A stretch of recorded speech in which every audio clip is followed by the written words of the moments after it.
Andrew here that's literally bridging the gap. There's so many things that as a byproduct of exercising, you pay attention to. You just spoke about diet, we talked about having structure. Yeah. I want to bring in the mannequin if I can, very quickly. Now this mannequin was done for me by a young lady that was going through mental health problems herself.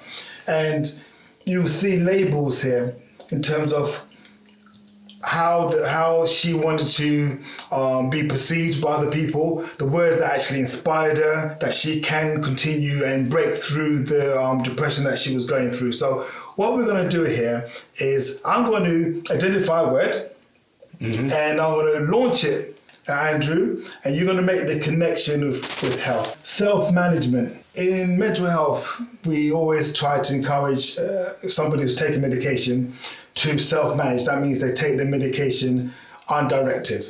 Okay. So in terms of the whole self-management, how would having an exercise regime help with that? You take a look at your day-to-day flow and you go, right, these are the things I've got to do today. And this is the most opportune time for me to fit my exercise segment in, and you choose how long that exercise was for. If you've got a certain amount of exercise knowledge in there, you choose what exercises you're doing in there, so you know that little segment there, it's controlled, it's your area, it's allowed for you to be in the gym or in a football team, whatever it may be, for that period of time, and it's not disrupting any other area of your life. So it shouldn't cause any kind of panic, any kind of anxiety, because it's at a time that it's agreed within yourself that you can do that. Very small word, 4 letters, hope. Exercise is always about a journey. It's always about we're moving from a point of here to a point there, whether that be in terms of your fitness, whether it be in terms of your strength, whether it be something as aesthetic as in how you want to look. So judging by, as long as you put enough thought process into the planning of your exercise, it instigates hope that you're going to look the way in which you want it to look. You want to be as fast or as fit as you want to be, or you're going to be as strong as you want to be. As you alluded to in the beginning, there's an age-old saying in bodybuilding circumstances, 20 pounds is always 20 pounds. It's it's displayed across various different Arnold videos and motivation videos. But that's what got a lot of bodybuilders into bodybuilding, because they came from a broken heart, a broken home, or were just broken. And the fact that they could rely on that weight always being that weight, and they knew that when they got to a point where they can lift that weight 15 times, they put more of that weight on. That now gave them a solid basis of linear progression. And as I said, it's transparently, it's this transparent triumph. And that's where the endorphins come from, because it was a struggle, you overcame it. I did it, not anybody else. I did. And that weight is always that weight. Control. When it comes to exercise, you can control every element of it. And I'll allude to bodybuilding here because that's my background. You can control the environment is in the times that you go to. Most gyms have a trend, and you'll come into the gym at a certain time, the same people will be there over and over and over again. So you can control who you're around. You can control the type of environment you're in. You control whether or not you hear someone talking in the background, or you decide to put earphones on.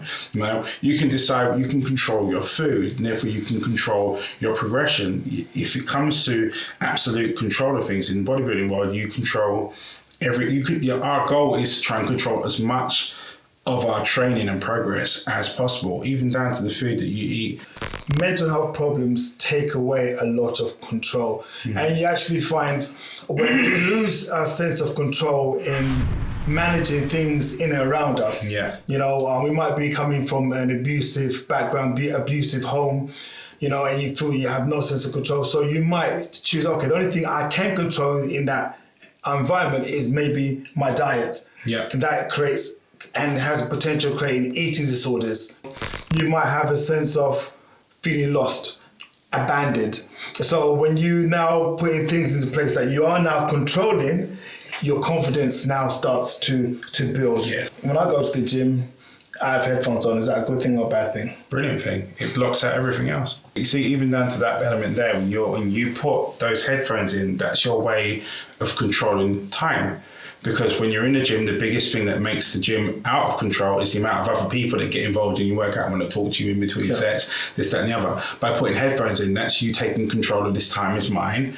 and this workout means something to me, and I'm going to focus on it, and I'm going to do it. And it's one of the reasons why the gym is so addictive, is because it's the one area in your life that you know absolutely you can control what time you do it, when you do it, how you do it, who's around you when you do it, and who you talk to when you do it. Free weights or mechanical weights in terms of control? Both. both. You need both. You need both. The free weights are fantastic because there's a lot of supporting ligaments, tendons, and all the other bits and systems that go along with it to help you manipulate and push through and increase your strength. However, when it comes to isolating a body part or a muscle, sometimes the machine is the perfect way to do it because it removes all the other variables and allows that focus to be just on that one particular muscle. So, and again, also in terms of strength, like when you're doing a bench press, say for argument's sake, whilst you're focusing on pushing the bar forward, there's a lot going on in your shoulder joints, across your back, across your core, even down in your glutes and your hips to maintain that position. When you put yourself onto a Smith machine or a machine where it's fixed, all of that, there's no need for any focus on there other than the drive. So you find that it's pinpointed. I would always endorse machine weights as well as free weight. I still learn when I go into the gym. I've been training for 22 years now, I think it is thereabouts. And I still go into the gym and I'll bump into guys that have been there. Some of the guys that have been training less time than me will have some new exercise that I've never seen before. There was these two young guys that had a bench lying down horizontal in front of a cable machine. And they were doing cables lying down. And me and my friend stood there and went, Never seen that exercise before. And he was quite starstruck because he was just he knew who we were. Yeah. So he was like, right, why are you watching me? And I'm like, no, we're learning. Like, we were discussing with them about the pros and cons of the exercise because we'd never seen it before and we'd never come up with it before. This is after 20 years of being on the gym floor and learning up until that point and being teachers ourselves. We'd never seen that before. That's now incorporated into my exercise routine and his, and it's something that we advocate from everybody else. You're having someone to show you and to teach you is a sign of strength. You know, when we take a look at all the significant sporting people out there, they all have a coach. Yep. All of them. When we're going for competitions, we always have a coach because you need someone that's going to be from the outside on your side, looking in to make sure that what you're doing is relevant to what you're aiming for. Exactly. So you don't only have a coach for business, you have a coach for your physical exercise as well. So coaches are the de facto resource you need to progress in anything that you're doing. You need somebody that's gone through what you've gone through as well, can make you avoid making mistakes, avoid injuries and whatnot. And also call you out on your nonsense too. Definitely. Let's talk about recovery.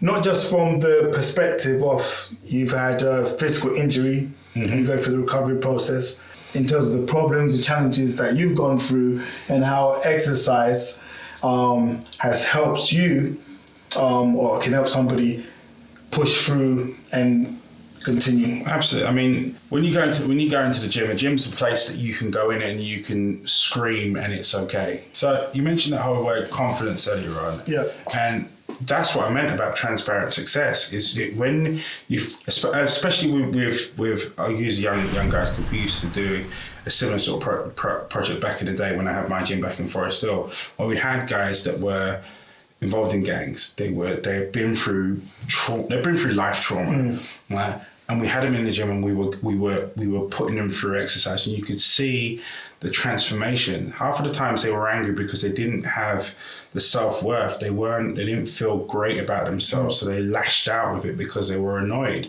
and they were frustrated. But when you put them inside of a gym where they were underneath the bench press, and this week they could only move 60 kilos, and then they come back the next week and they move 65. You just saw it leave. It was such a dramatic. You saw their shoulders drop down a little piece, and their guard would drop down, and they'd smile. Yeah. You know? The next week they come in, they could do the 65 again, and then we attempted the 70, and they couldn't quite do it. The frustration was slightly back, but it was different because it was focused now. It was like, I'm going to beat the 70 kilos. No, I'm going to beat the guy outside. I'm going to beat the 70 kilos, and they come back in the next week more determined, and they push it again, and each time they overcome this small little kilogram of an obstacle, their heads would raise, their chest would feel a bit would be increased. They'd stand a little bit taller, but they were far less aggressive. They've now bagged achievement, and half of these young men that I bump into out on the street, and I have less contact with them now than I did back in the day. That's what it was about. They hadn't been praised. They hadn't been praised. They hadn't had someone say, "Well done." They hadn't realised that was what they required. And then they got in the gym and they hit that weight that everyone had seen them struggle with the week before. And then they came in and they hit it. Everybody in the room went, "Oh my days, yeah!" And you saw the kid come back. Yeah. The guy that they thought that they had to be, the shield, it was down, and the child was there. Yes. And it was alive, and it was smiling, and it had glint because it was proud. And that's what's missing. Yeah. And just to add to that, it's all about acknowledgement. Yes. It's exactly what you're saying there. Significance. People, you try coming home late from work and you don't acknowledge your partner. You see how she will treat you or how he will treat you. We struggle to sometimes struggle to appreciate what acknowledgement actually means to each other, particularly ourselves. Picking up again, say a heavy dumbbell, achieving something that you've not done before. That sense of achievement you get acknowledges your self-esteem. The little voice in your head that's always saying negatives to you shuts up. Yeah. Because you got direct evidence that it needs to say, actually, no, you are right. It's undeniable. It's undeniable. You've done it. Yeah. You've done it. This is why we love the Olympics. We love watching people break through or break world records, because they're not just breaking the actual time or the weight they're carrying. It's also the personal journey the person's going through. You're actually watching it for yourself, and it's inspiring. So what more when you do it to yourself? Those same lessons, you apply them to yourself. Absolutely. And you will progress. Yeah. For me, I'm forever the student, and just hearing what you've been talking about today, I've learned quite a lot. Particularly about that switching the dinner for lunch. It's a massive one. That quick win. I'm definitely going to embrace it. For anyone that's watching, listening, and you're going through a particular thing, hang in there. Hang in there. Exercise doesn't have to mean the gym, but it does have the same level of significance no matter what it is to your world, because it's a transparent win. It's a transparent way of you feeling better about yourself. It's going to get you out of the house. It's going to get you moving. It's going to make you start feeling better about yourself. And it's an unequivocal point of celebration for you. The world is just full of stress and the news is full of negativity. It can be the one guiding, shining light that turns your world around. So hold your head up. Wow. And anyone involved in gangs or other unpleasant activities, put down the knives, put down the weapons, and pick up a dumbbell. Yeah. Deal with the real issues in life through something that is consistent. Your friends are not going to be consistent. Your market's not going to be consistent. But go to that place where things are real, and that's typically going to be a gym. And absolutely. And the other thing you need to remember is in gyms have people that are like-minded, that are doing the same things, and the same points of attachment that you have to whatever gang it is that you're in. You're going to get the same points of attachment, but this time it's going to be a positive situation that no one can actually take away from you. It's going to do nothing other than serve you well. So, pick up a weight instead of a knife. Yeah, and like we say all the time, all of this means nothing if we don't apply and share. There you go. Each one, teach one. This is Douglas and Andrew. Nobody Motivation. We out. There you go.